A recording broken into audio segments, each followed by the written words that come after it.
Good afternoon and welcome to what is episode 68 of the broadcast. This one, unusually, I've got a title for this one before I put it out, and it's called The Glass Menagerie.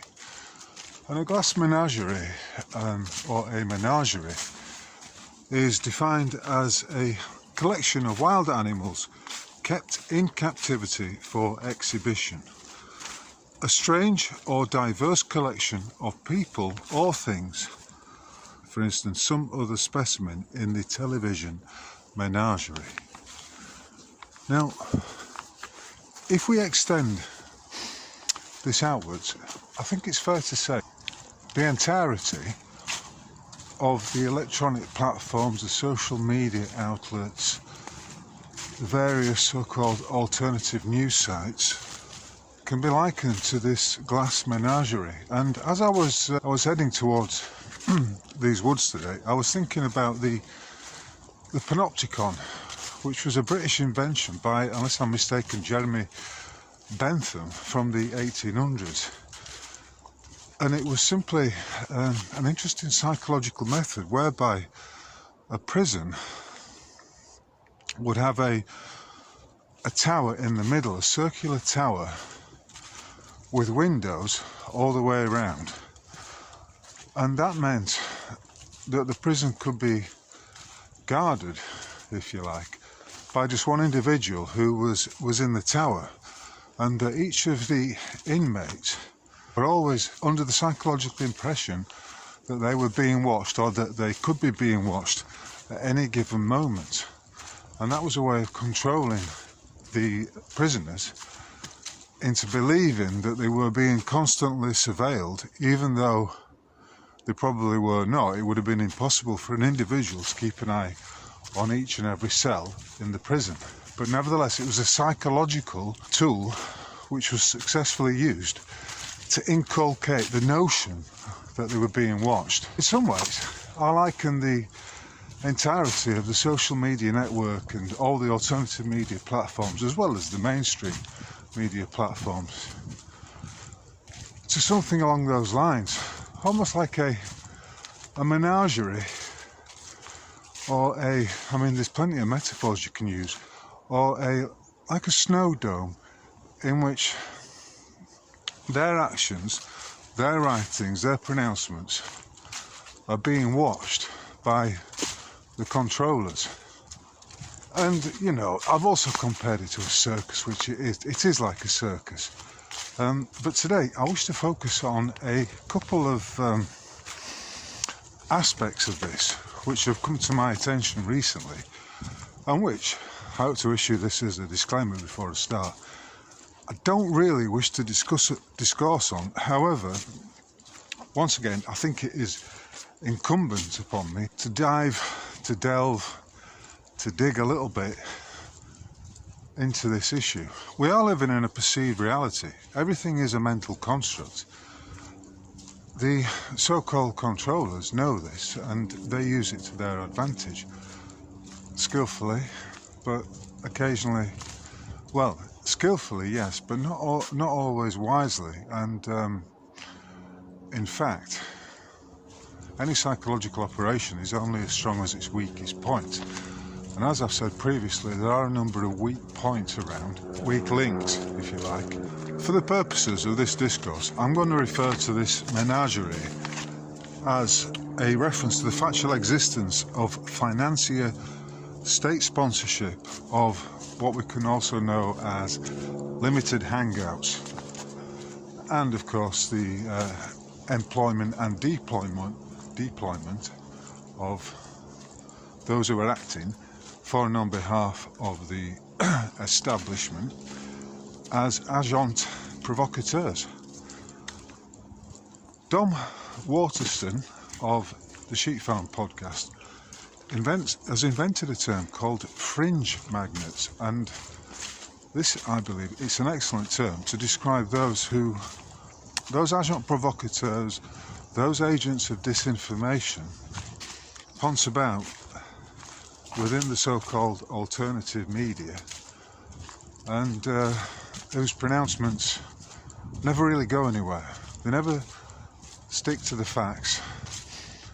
There's a lot of airy nothings spouted by them, and they're simply there. Their role is to simply draw in those people who might be curious about what's going on in the world. For instance, there's so many things going on right now. One of the foremost ones that's been going on and being discussed at some length is the Richard D. Hall affair, whereby, as I spoke about in last week's broadcast, Richard D. Hall was charged with harassment in relation to a claimant called Martin Hibbert over the Manchester Arena false flag hoax, call it what you will. The salient point of which, and all you really need to know, is that there is no evidence of any bomb having been detonated and causing mass devastation, which a 33 kilogram bomb would have done had it truly been detonated in the foyer at the Manchester Arena 22nd of May 2017.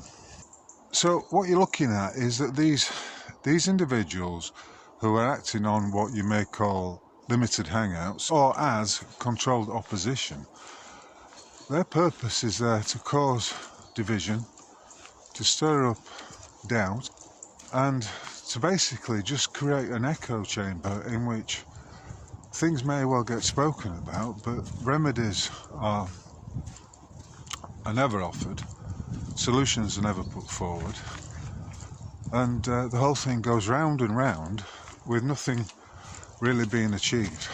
And that, of course, is the intention behind them. Now, Ian Davies put out an article on his Substack yesterday about how we should be avoiding these divisions, and that people in the so-called alternative news should be focusing on the Richard D. Hall affair as a great opportunity to expose the machinations of the deep state and all these actors who are carrying out their roles in accordance with the directions of their masters, the ones who are writing the scripts, in other words. And it's a good point, but there are still a number of questions which need to be answered, and a number of facts which need to be pointed out in regard to the entirety of this Glass Menagerie and certain individuals who operate within it. One of those individuals is a woman called Miri. Her website is Miri AF, and her full name is Miriam Finch. By way of illustration, I'm going to reference a film called The Newsbenders, which was made by the BBC. It's well worth watching. It's 30 minutes long, and I will provide a link to it. It was released in 1967, or it might have been 1968, and in that film, the Donald Pleasance character, who is effectively an MI5 overseer who is operating in the BBC, is seeking to employ a writer as part of his news team. Basically, it becomes apparent as he reveals to the man he has chosen to take on this role as news scripter, that the entire news operation is a work of fiction. It's scripted, and by way of illustration, he shows scale models of rockets, of lunar landscapes, and events that have not yet happened, events that are destined to happen and be written about in the future. But in that film, he says that 92% of the population have no idea whatsoever that this is going on and this is how they're being manipulated. And of the remaining 8%, he states that they work for him. If we spin forward 55 years, 56 years, we can see that landscape, if you like, has slightly changed insofar as there are now independent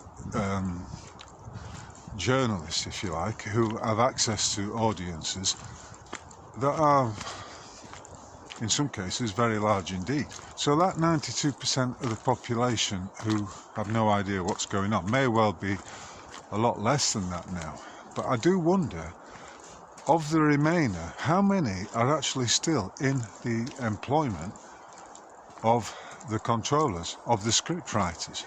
And would it not stand to reason that it would be a natural extension, if you like, of that control that he was talking about in 1968 for agents of the secret services, MI5, MI6, etc., to be deployed specifically, like the 77th Brigade, to be deployed within the Glass Menagerie, if we look at it as being like that, in order to spread disinformation, discontent, discord and division amongst all those who may be seeking the facts of a particular matter.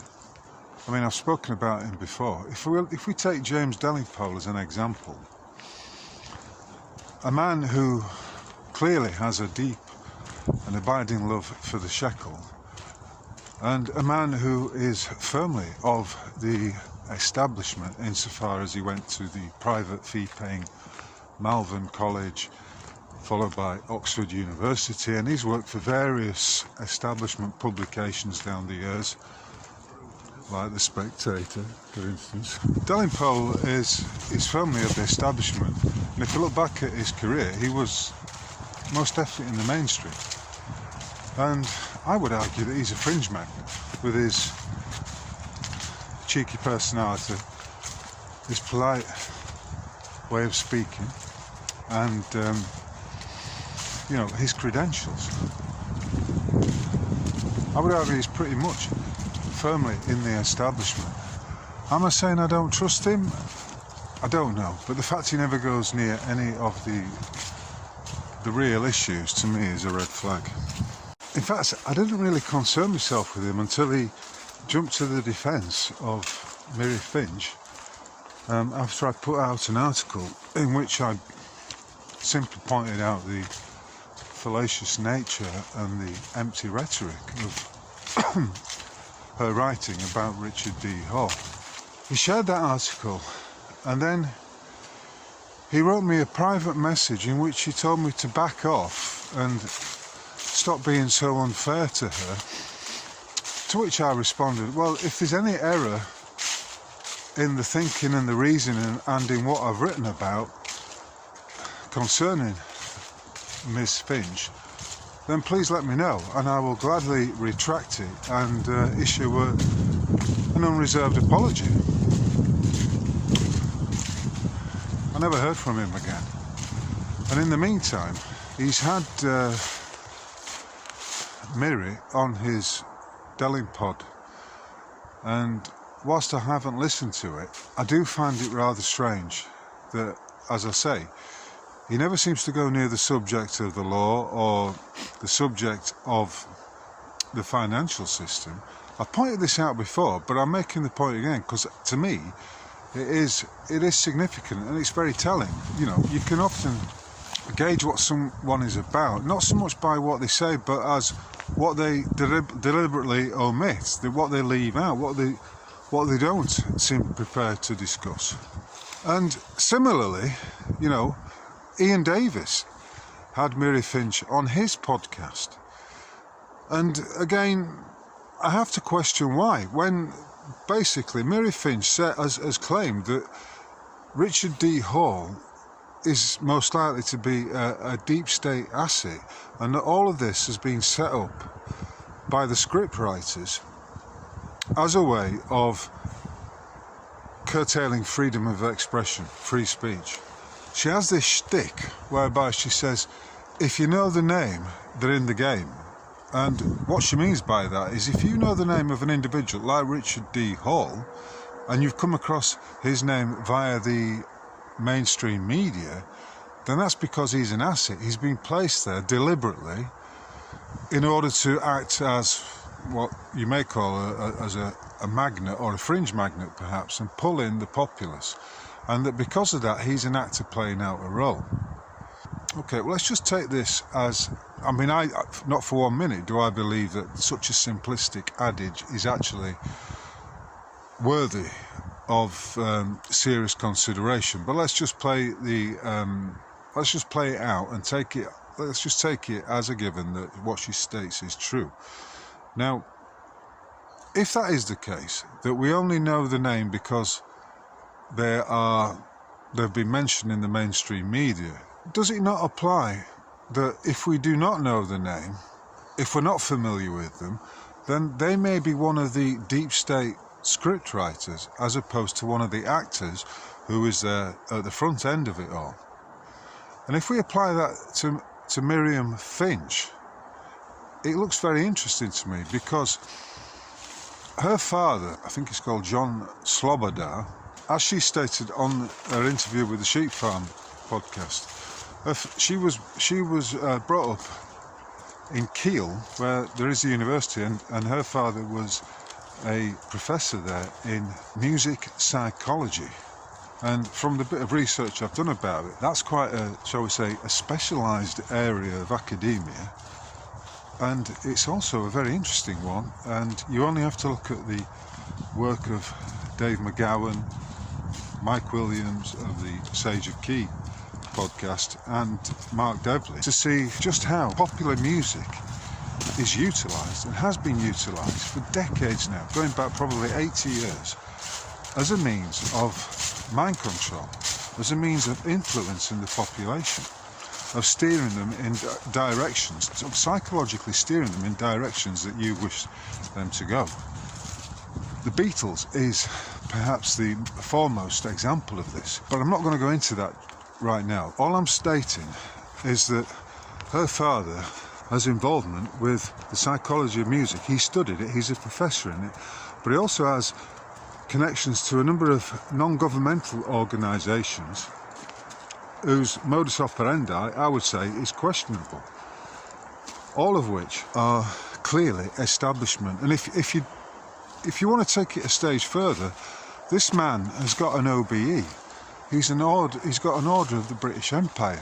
You do not get an Order of the British Empire unless you have rendered services up to the establishment. It simply does not happen.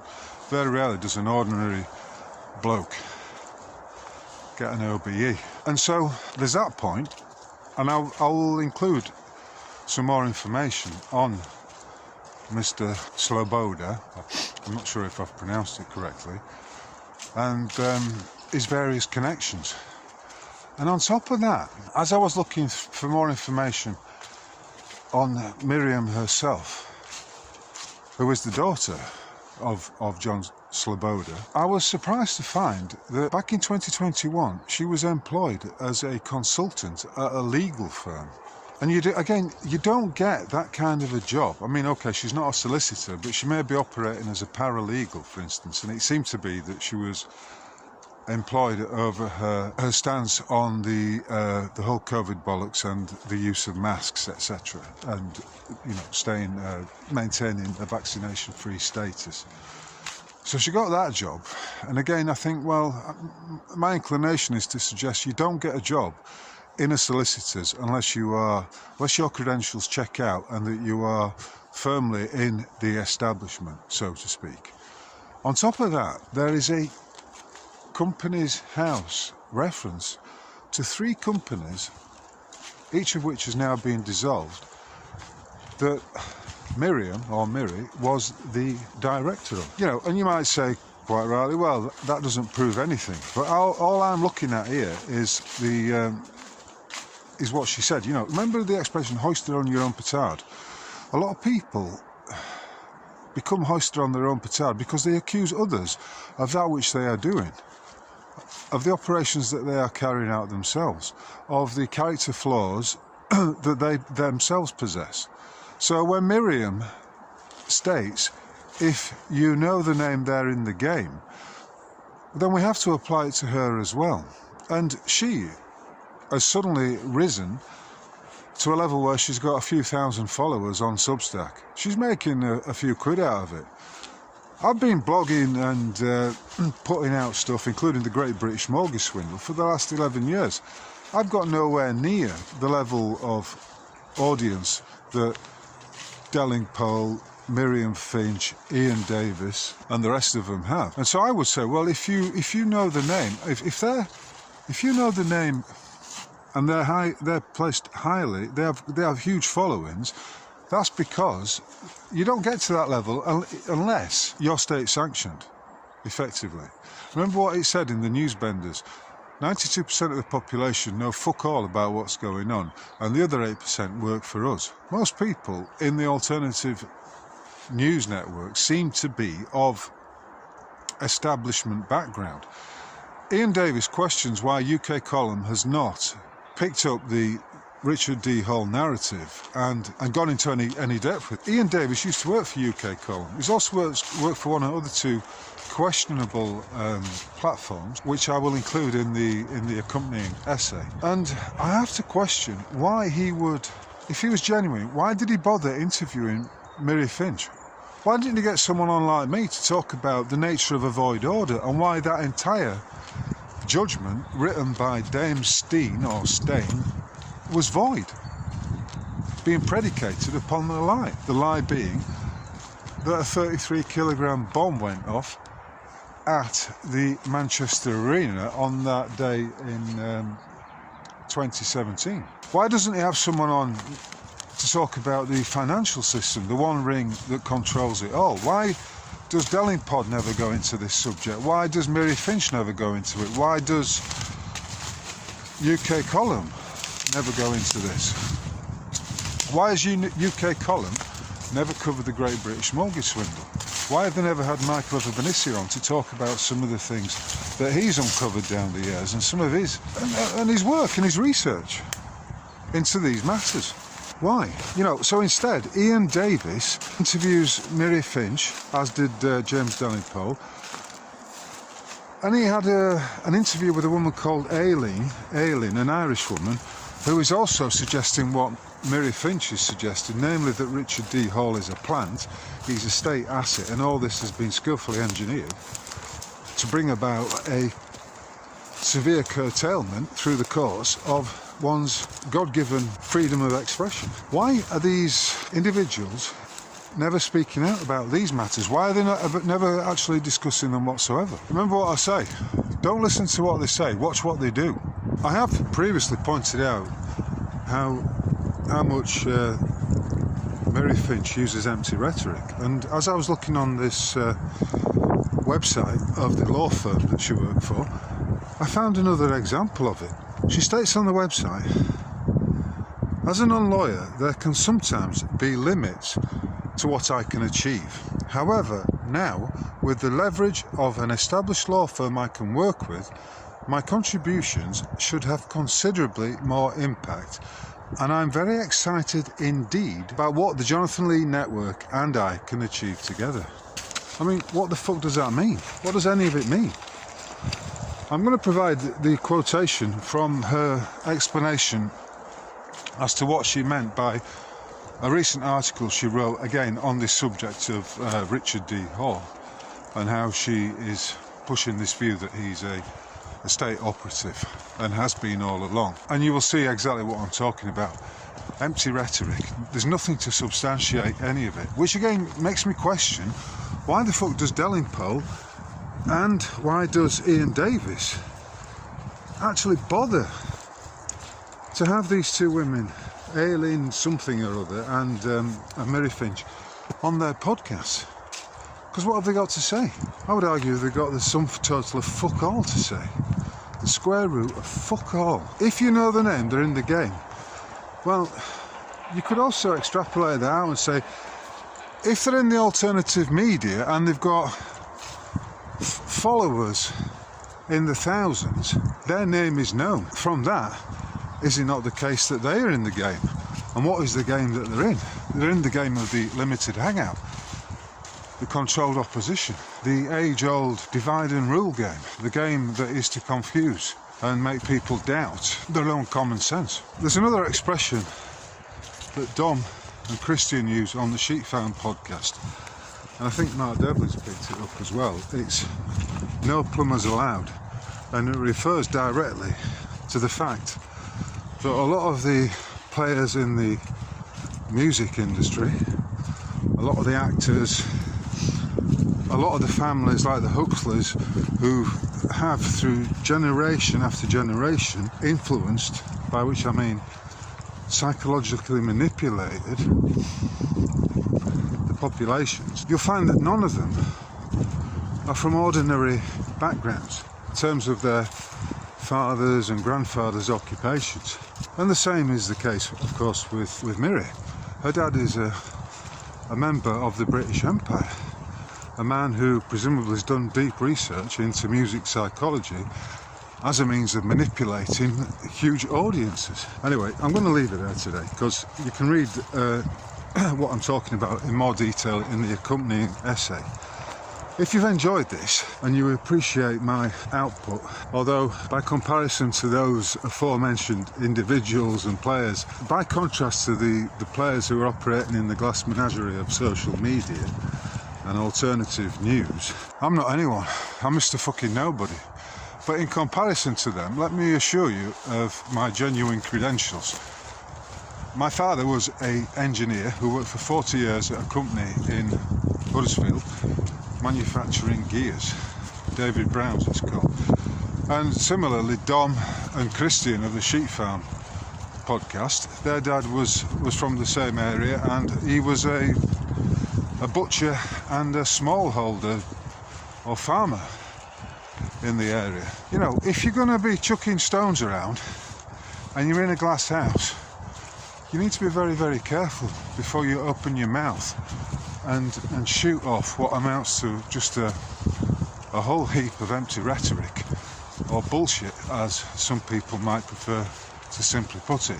If you've enjoyed this roadcast from Sherwood Forest in Nottinghamshire, then please like and share it. As I've said throughout this, I've got a minuscule audience by comparison, but each and every one of you who reads and listens to my output, I'd like to thank you most sincerely. And if you're able to show some appreciation, please chuck a few quid in the pot via the Buy Me a Coffee button, which is linked on my website. This has been episode 68 of the Roadcast, and whoever you are, wherever you might be, I wish you, each and every one of you, a splendid day. Thank you for listening, thank you for reading, and I'll catch you on the flip side. Cheers.